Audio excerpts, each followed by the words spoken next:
So to understand the curve, okay, we need some new, mathematical representation. We call it parametric representation. Okay? And what is the parametric representation? Why do we need that? Let me explain. Let's take an example like that. Okay, x, y. We have this curve. Okay, this is 1, 1, minus 1, minus 1. This is a circle. It looks a little bit, ugly, but distorted. But let's take it, a circle. Then the conventional, function form is this, right? Correct? So this equation is perfect. Is perfect to describe the path of this curve, right? This curve C. Okay? If you give, x and y 1, 1, it's right. You can't do that. You can root 2, 1 over root 2, 1 over root 2. Then it exactly gives you the point, right, where it should be. So this equation is good for describing the path in the space. All right? But let's in this way. Let's assume that you're rotating the swing. Okay? You're rotating the swing, like you have a here and you have a mass or stone, whatever, right? And you're trying to rotate it, okay? Then what will happen? This one is circular path, right? The swing rotates at a circular path, right? But it has some initial condition, right? Initial position, and it rotates along the time as time goes, right? So let me put it this way. So this is the trajectory, position at time 0, right? And you rotate it in this direction, right? And at T2, I don't know, this is T0, and T1, this one passes here, right? And T3, 2, it passes here, T3 here, and then it rotates, right? So, do you have that information in this function? This function that you have has this kind of, order of happening? No, it's not, right? That function has only the trajectory, the path, but it doesn't have the information which one first and which one, happened later, right? So there's no orientation information. That's what it's called. There's no orientation information, right? In this, representation, right? That's why we need a new representation that has parameter of the system. That is time, actually. Okay? So all the position is depend on time. That's the parametric representation. That's the start of the parametric representation. So in space, if there's an arbitrary shape of curve, okay, we're gonna represent that position, not only the position, but its movement to that way, that direction in the representation. So advantages, I already told you. Advantages of having that parametric representation is x, y, z are dependent variables of t. Okay? So they are equally positioned in space, x, y, z, and they are function of time. Okay? So it includes the timing, information, so orientation. So location at t and direction as t changes. All right? That's all I, already mentioned.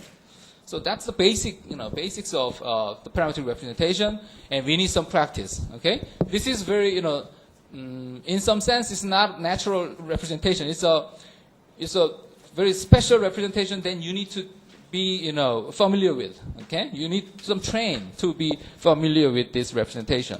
All right. So example 1. All right. So we are describing this thing. So it's 2, 2, minus 1, minus 1. Okay? And we are, this is, from conventional representation, that's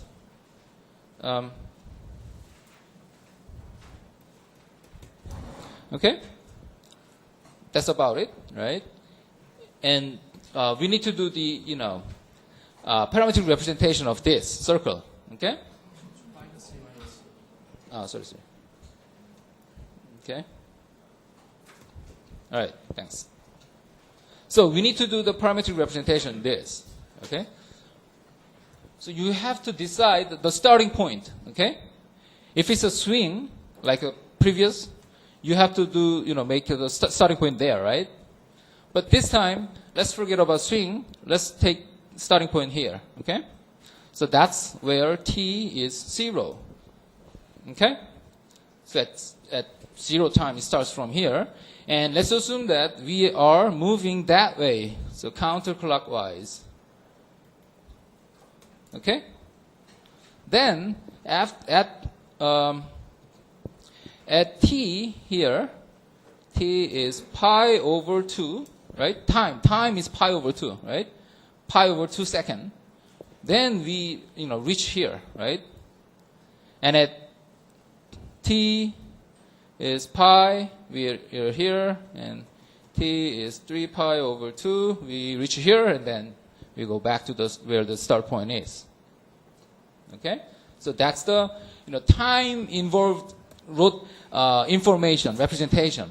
Okay? All right. So we need representation r of t, and that has x component and y component, right? Let's see. So x component and y component, then we have to fill it up, right? So let's look at from x perspective, okay? X component. If I need more colors. So here, x value of x starts from 1 or 2, right? It starts 2, and as the curve moves, it goes to 0, right? And then as it moves further, it goes to minus 2. And then it goes back, it goes to, 0 back, right? And then goes to 2. That is cosine, right? It starts from 1 to 0 and to minus 1 and 0. That's cosine. So 2 times cosine t. Correct? What about y values at the same time? Okay, y values, it starts here, so it starts from 0, right? And as it moves, it reaches 2.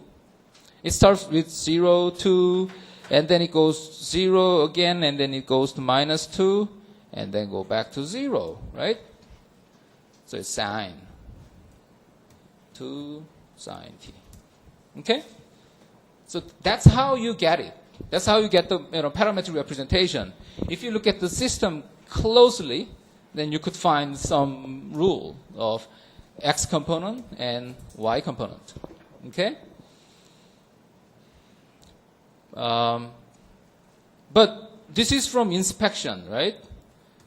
This is from inspection. You don't know if it's really true, right? Then you could verify that by putting this representation into here, right? Then 2 cosine t squared plus 2 sine t squared is what? 4 cosine square t plus sine square t, which is 4, right? So that's true. Your inspection, your intuition, leads you the truth. Okay. Ellipse. Okay, so example 2 is an example about ellipse. Okay, so the curve is this. So it's A minus A, B minus B. We know from, the previous knowledge, this is this, right? Okay, that's the ellipse. And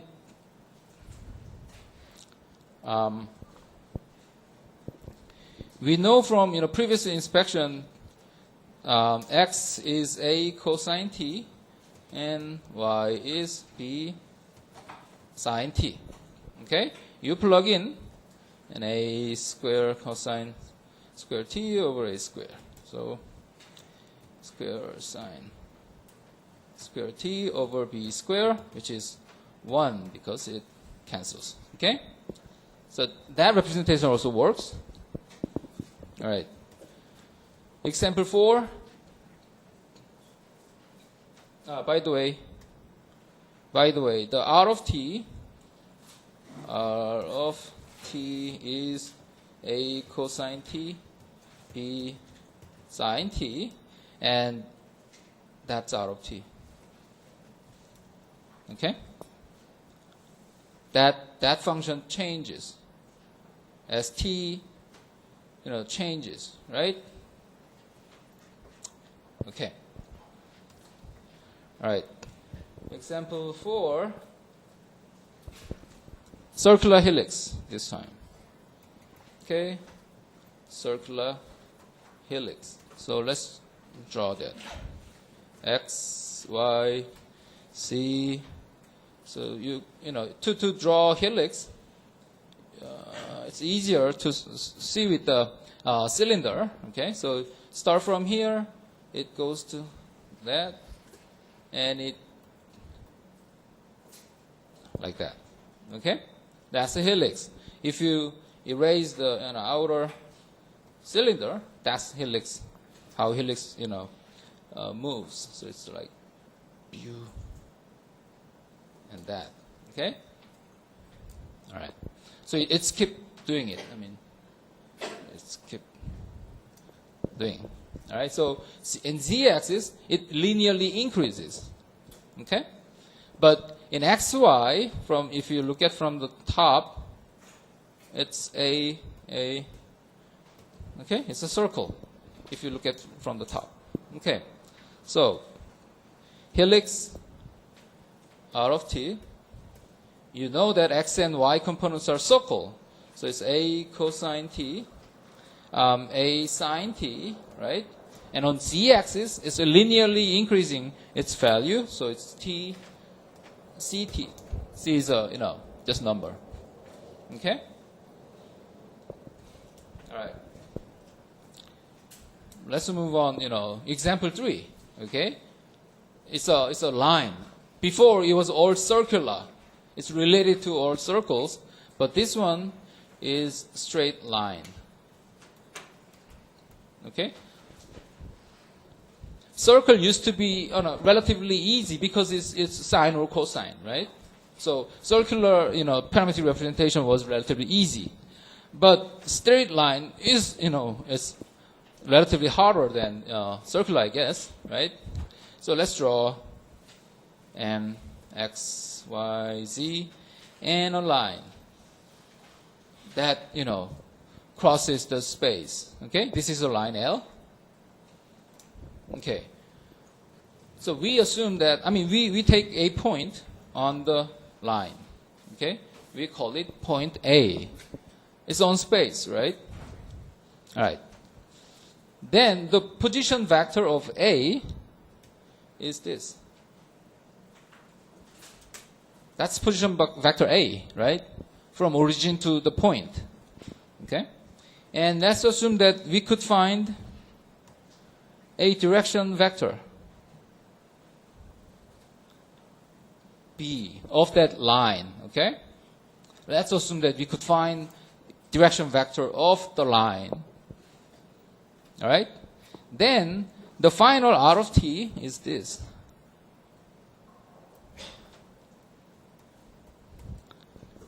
That's R of t of the line, okay? That line, R of t describes the line is A plus T P.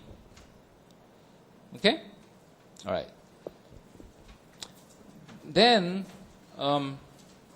let's take a numerical example. So numerically, it is straight line through A of 3 and 2. Okay? And the line having slope 1. Okay? Let's see what's going to happen here. So let's put it on x, y, z. Okay? So point A is 3 and 2, meaning there's no z direction, okay? No components on z direction. So 3 is here, 2, we go 2 here. So that's A vector, right? This is A point, okay? And the slope is 1, okay? The slope is 1 here, but this is on x and y only, okay?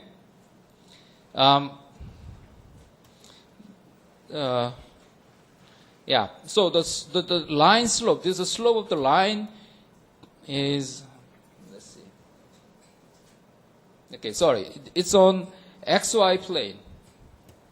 Okay, the line lies on xy plane only. Okay, then the slope is 1. Then you start from here and you go x direction 1 and y direction 1. So this is the direction of B. Okay, so that's the direction of the line. So line is this on xy plane. Okay, then the representation is R of t is so it's a 320 plus t times 110, right? Because it's a slope 1, and that's 3 plus t, 2 plus t, and 0. Okay? So that's a straight line description. So we learned, the basics of parametric representation. All right? You need to, train yourself for more, various kinds. Parameterize a line that passes through 2 points, P minus 3, 2 minus 3, and Q 1 minus 1, 4. Let's draw that in space. X, Y, Z. Okay, so point P is minus 3, 2, minus 3. So it's minus 3 on the other direction, okay? And 2 on Y direction, so it's 2 here. And goes to minus 3 on Z direction. So that might be P. Okay? So that's P. And our, position vector to point P is P vector. Okay? What about Q?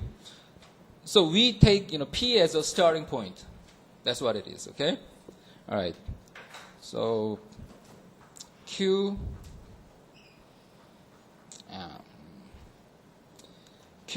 okay. 1 minus 1, 4. So 1 minus 1 minus 1 and 4 here, right? So it's Q there. Okay? So it's a line between P and Q. So the actual line will be this. Okay? And we need to get the direction of the line, right?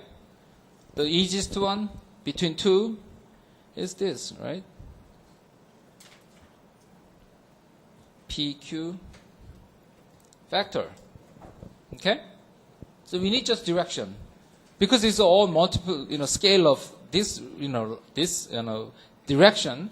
So that's pretty enough. So our, R of t is p plus t times pq. Okay? So that's minus 3, 2, minus 3, plus t.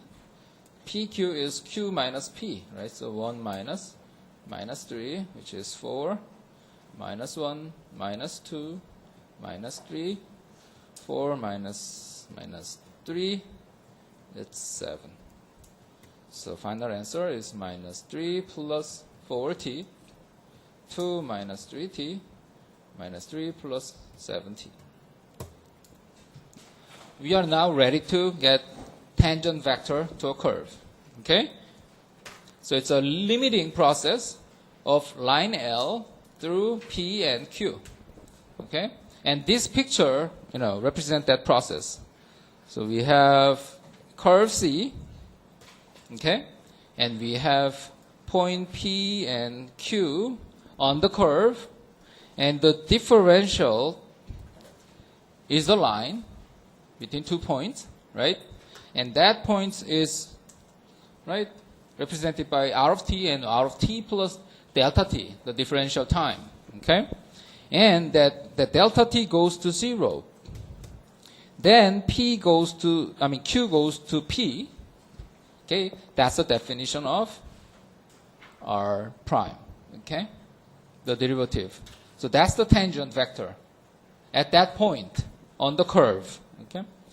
And if you want a unit tangent vector, the length to be 1, then you would normalize it by its own length, okay? That's a unit tangent vector at that point, okay? That's U, and that's the tangent line, actually, okay? So the next one is tangent to C at P, curve C at point P is, if you have, R prime there, is, scalar multiple, right? If it's a line, that's tangent line. Okay? As we all know, the R position vector to point P, okay, plus R prime is a direction vector, right, to that direction, and W is another scalar multiple. So let's assume that we have this x squared over 4 y squared is 1, okay, and that's 2 and 1, this ellipse, right? 2 minus 2, 1, 1. And at point P, which is square root of 2, 1 over square root of 2. Okay, that's the point. Okay, so we get the tangent at that point. So it's like that. Okay? And then R of t is 2 cosine t sine t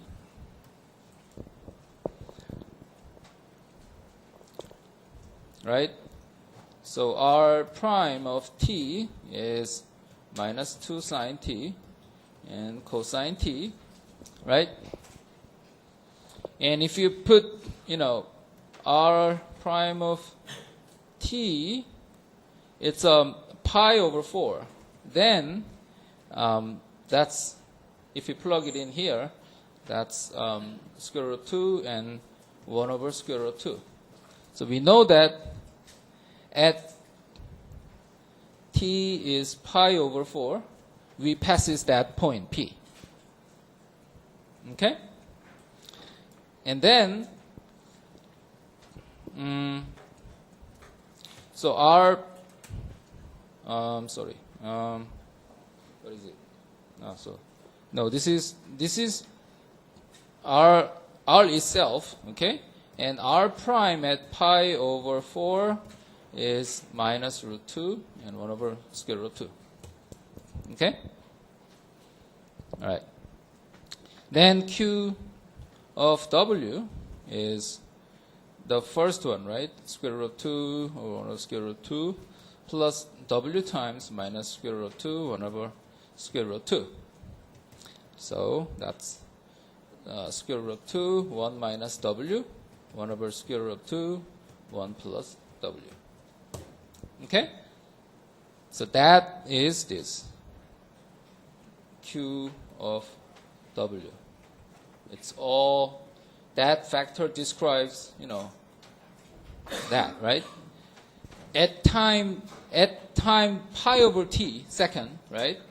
Pi over t second, it represents all the lines that are tangent to that point. Okay? So it's obvious from here that t and w is different story. Okay?